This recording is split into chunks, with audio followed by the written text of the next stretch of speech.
Hello everyone. Today I'm going to be taking a look at a book called The Consolations of Philosophy by Alain de Botton. Now, I'm not going to lie, I am not one of those major philosophers.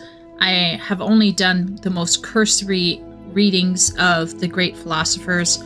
I don't have opinions on which philosopher is better or worse. I simply know that I agree with some things that I read and I disagree with other things that I read. And this is how it usually goes with most things.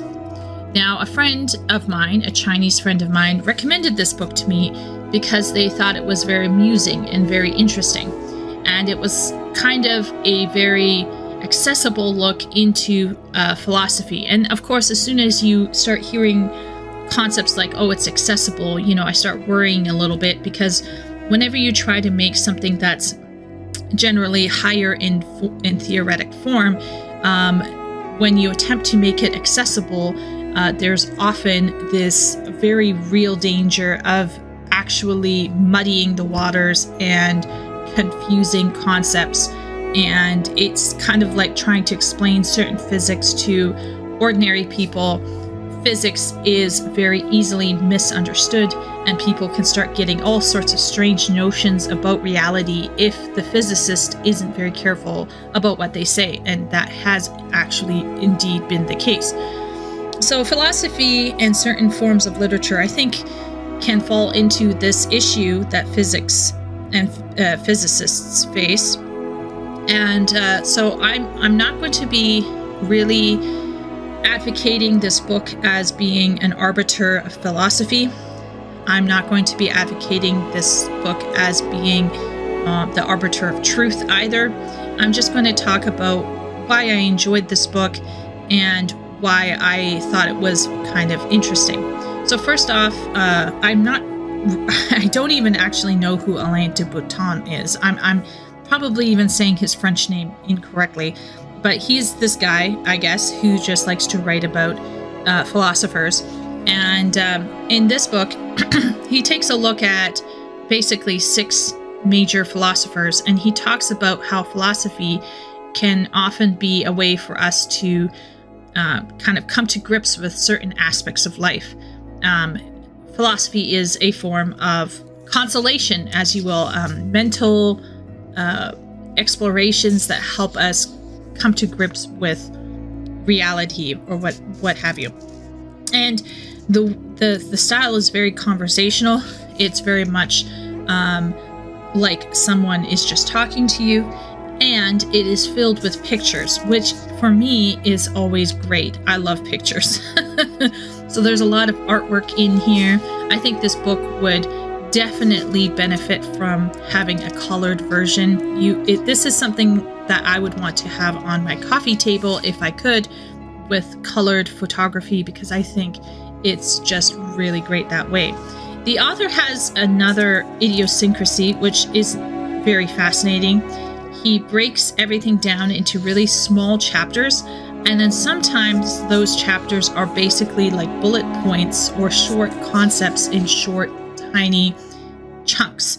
And this is very fascinating to me because I think it brings some of these high-level concepts down to a very succinct format, which some people may actually enjoy.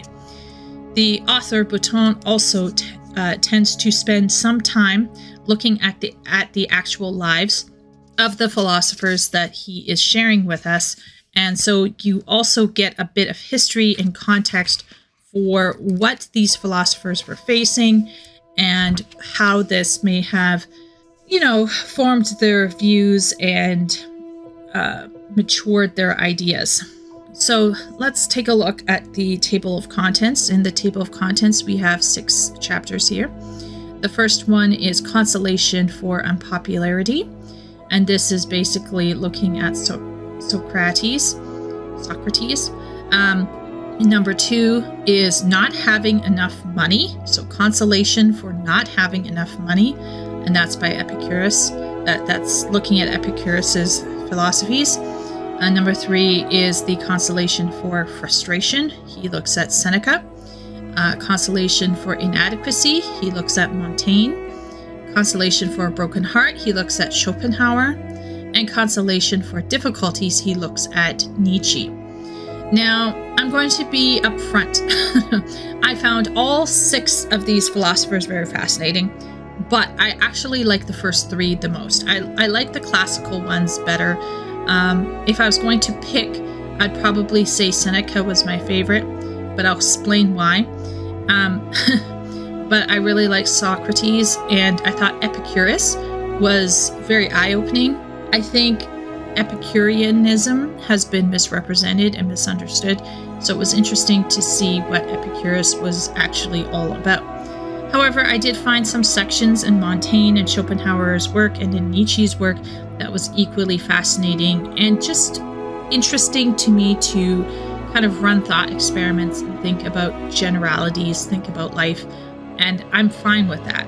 I think the problem lies with the fact that it's hard for me to talk about this in public with people because I feel like I don't know as much as I ought to know. So obviously it's not as easy for me to just start talking about this and feel very, very confident. So today I'm just going to focus on a couple that I really liked and just share some opinions that I had. Yeah, I think there's something about this book that really brings out a kind of practical nature to philosophy. And yeah, I really thought that it was very interesting to read how many of these philosophers were tackling major issues that many people still face today. So Socrates is basically his springboard for talking about unpopularity. And I'm going to read a little excerpt because I thought this was, I think this is very fascinating. So apparently Socrates, while he was going to trial, he had to be, defending himself in a forum. But according to Botton, Socrates, did not lose confidence. There was no hesitation or alarm. He maintained faith in a philosophical project that had been declared conclusively misconceived by a majority, 56% of his audience. If we cannot match such composure, if we are prone to burst into tears after only a few harsh words about our character or achievements, it may be because the approval of others forms an essential part of our capacity to believe that we are right. We feel justified in taking unpopularity seriously, not only for pragmatic reasons, for reasons of promotion or survival, but more importantly, because being jeered at can seem an unequivocal sign that we have gone astray. Socrates would naturally have conceded that there are times when we are in the wrong and should be made to doubt our views, but he would have added a vital detail to alter our sense of truth's relation to unpopularity. Errors in our thought and way of life can at no point and in no way ever be proven simply by the fact that we have run into opposition. And I think this is very, very true for me. I'm a bit contrary. I've, on multiple occasions in my life, have found myself faced with an overwhelming opposition. And I've had voices in my head telling me this, and this. And when it comes to my own performance, when it comes to things that I'm not certain about, like let's say healing in a dungeon, running in a raid, I'm going to always have questions about whether I'm good enough because I recognize that there is still some lacking. And that I may never ever be that fantastic gamer. However, there are many things of which I have come to the conclusion that I am fairly secure in.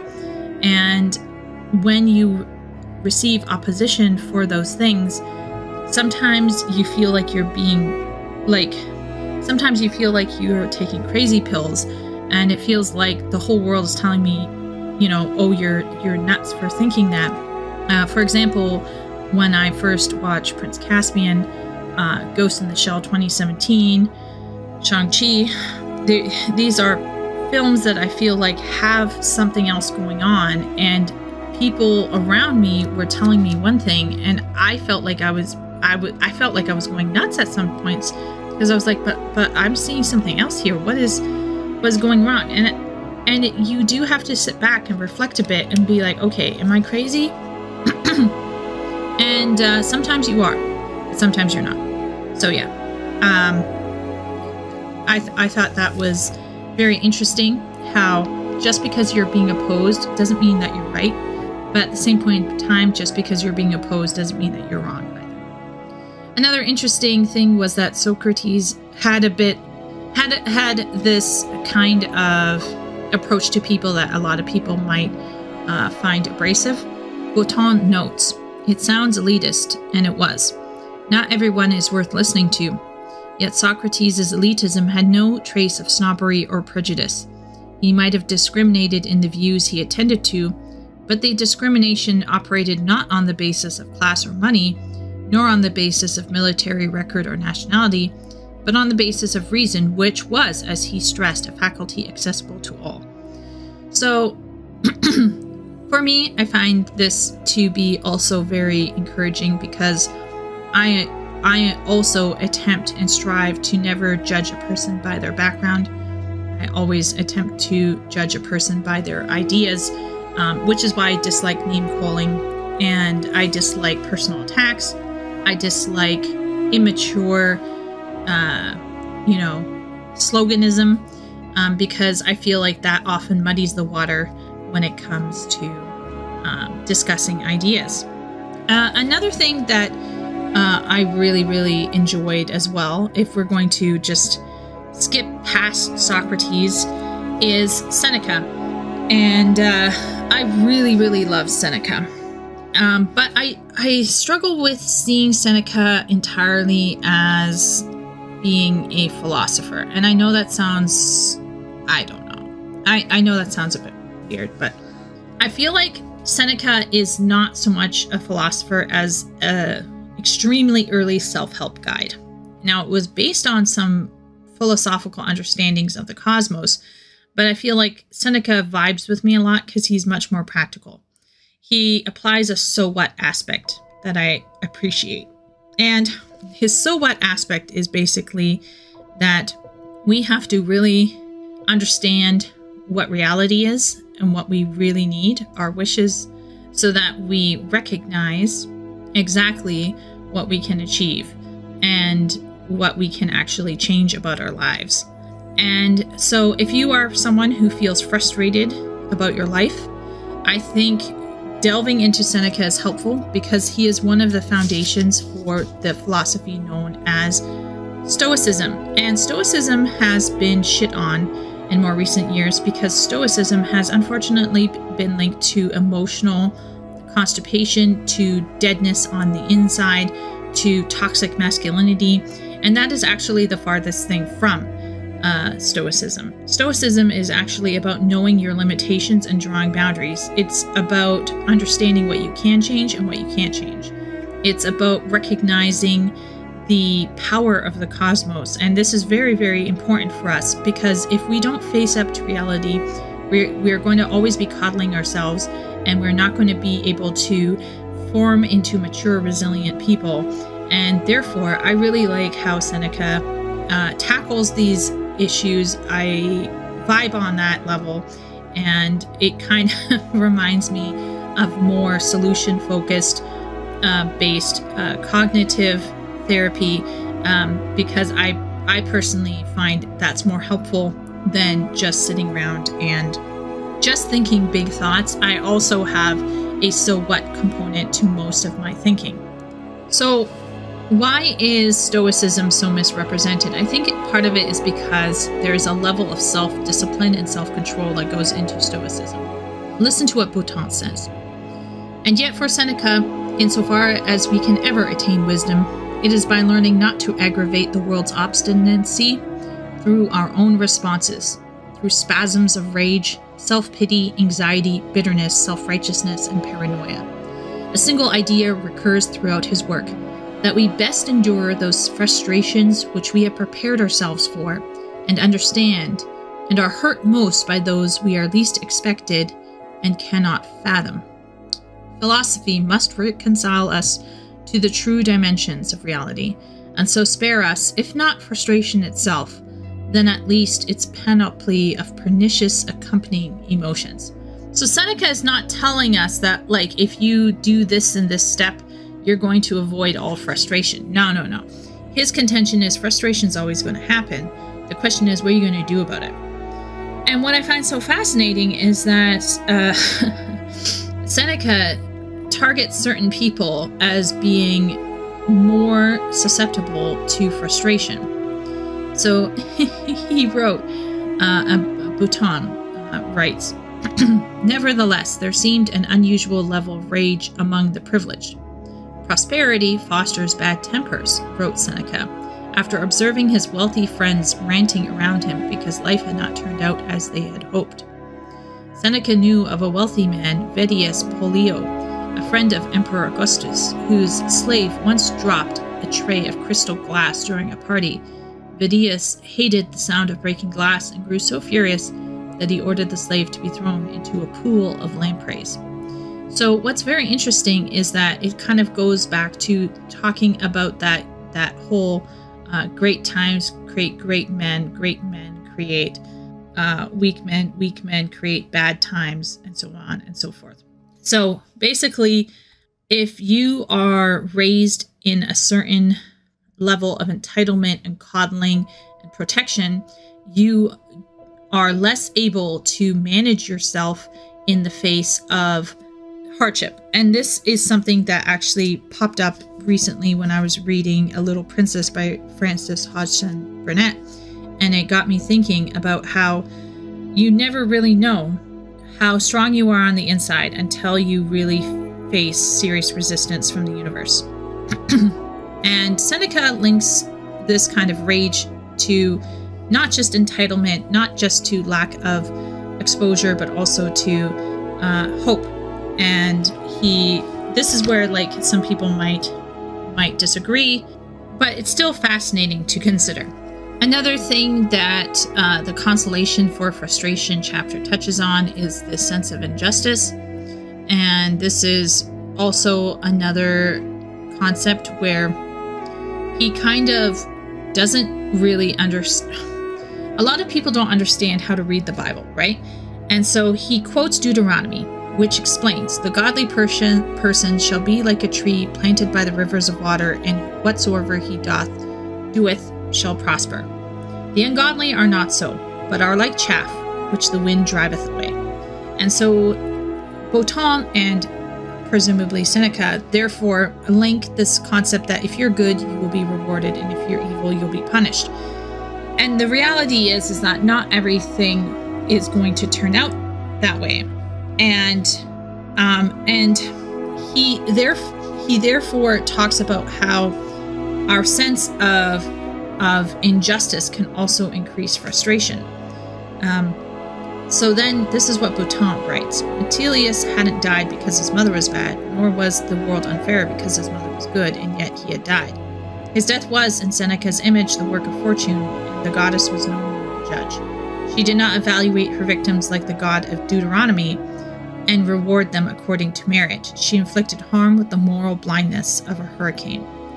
Now, this one phrase, she did not evaluate her victims like the god of Deuteronomy.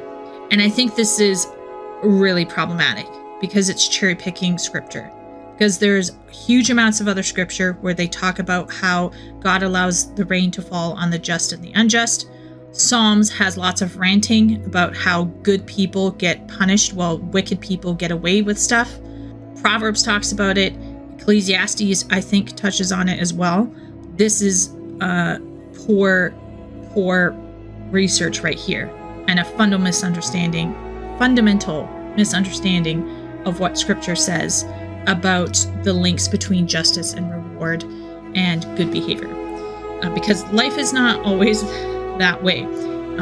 And I'm not going to get into the theology of why bad things happen to good people. Lots of greater theologians have touched on this before. There's tons of stuff out there you can read. If you want me to break down some of those viewpoints, I can do some research and do a video breaking down some of the theological viewpoints of why bad things happen to good people. But to kind of paint that broad brush over Yahweh or God as being like picking and choosing, supposedly, and thereby, you know, anyway, we're not going down that road. There's still other parts of Stoicism that I agree with. I just think Botton and potentially Seneca may not have really understood what was, well, I mean, Seneca wouldn't have really actually come to grips with Jewish philosophy necessarily, but I could be wrong. But in terms of this chapter, I feel like bringing in the Judeo-Christian God is that was a mistake, I think.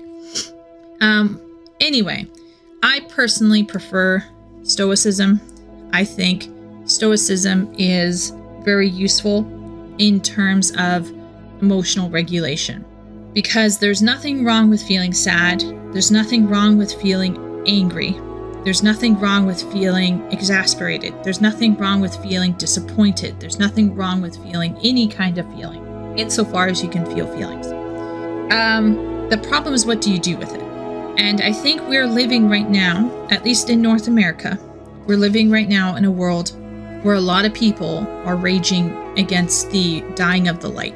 And this raging is coming out in the most weird kinds of ways. So we got those GIFs of women falling to their knees and screaming because Trump was voted in. And this is an emotional incontinence that can be extremely damaging. And when you are a person who is not as emotional for good or bad reasons, you get crapped on because you are being considered toxic. And this is just A, unfair to some people who might have some sort of, you know, emotional blindness, number one, or B, someone who's more mature and has a grip on reality. So I think this praise or encouragement to be incredibly infantile in terms of emotional regulation is really not great for our society. And it makes our children feel unsafe as well, I should add. So anyway, I really liked this book. If you are interested in philosophy and you want to get into something that is very easy to understand, I recommend The Consolations of Philosophy by Alain de Botton. If you're more into heavier, more theoretical philosophy, stay away from this book. It's extremely, extremely simplified. I think most normal people will enjoy it, but if you enjoy more theoretical concepts or more tougher concepts or more logic-oriented concepts, I don't think that this would be a book for you. But yeah, it was very fun to read. It was very interesting. It had me thinking. And perhaps if you like philosophy, or you think you might want to try out some forms of philosophy, this is a great general overview for general ideas. And then you can pick the philosopher you would like from this short list and do further research. And that may be a perfect window into the world of philosophy. So anyway, that's all I'll talk about today. Thank you for listening. I'll see you around next time.